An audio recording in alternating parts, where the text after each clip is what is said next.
I was hiking back to my car as the sun cast dappled light through the canopy of trees. The fresh mountain air filled my lungs, and the slight rustle of the leaves accompanied my thoughts. That's when I heard it, a distant, unsettling hum that didn't belong.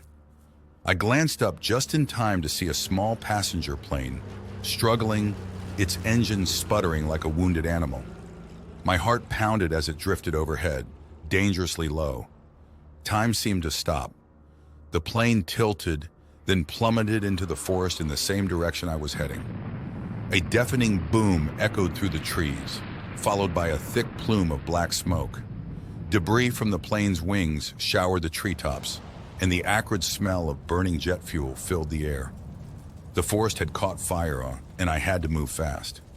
I sprinted straight down the mountain, skipping the trail altogether to get away sooner. My heart raced, guided by the roar of the growing inferno behind me. Reaching a nearby stream, I splashed across the cool water, praying it would slow the fire's advance. Then I saw him, a man dazed and bloody, struggling to his feet by the water's edge. He was alive, but badly hurt. "Hey!" I shouted, running to his side. "Were you on that plane?" He nodded, eyes wide with shock, clutching his side but managing to stand. "Where are you hurt?" I asked. He lifted his shirt, revealing a large bloody gash near his ribcage.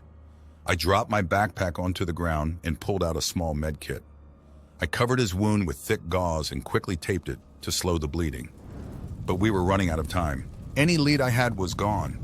"We need to get out of here!"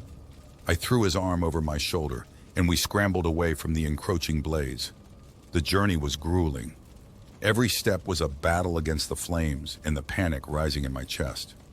The forest I loved had become a hellscape, and there was no turning back.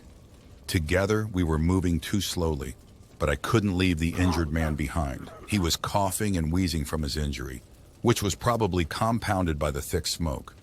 At one point, he collapsed, and I knew he was in a lot of pain. He was going to get us both killed if we didn't keep moving.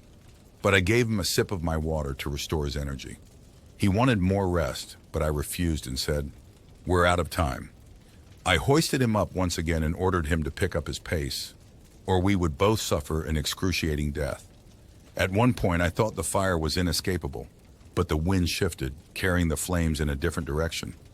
Relief washed over me, but we had to keep moving. The man was barely hanging on as the last few minutes stretched before us. Finally, we broke through to the edge of a nearby town. Exhausted, we collapsed on the outskirts, finally safe from the fire's reach. The townspeople quickly swarmed us, calling for help. As medics tended to the man, a murmur spread through the crowd, whispers of recognition and disbelief. The police arrived, and I watched in stunned silence as they handcuffed the man I had just saved. A wanted convict, they said, his face plastered on every news channel for several weeks. I had unknowingly rescued a wanted fugitive. A police officer approached me with a mix of gratitude and awe in his eyes. "You're very brave, not to mention lucky to be alive," he added with a hearty pat on my back, rewarding me for my heroics. "Who is he?" I asked. "He's the level 6 prisoner who escaped from Kellerton last month." I stared at the officer, my mind a whirlwind. If I'd known the man was a wanted fugitive, would I have still rescued him? Or would I have left him to ensure my own safety?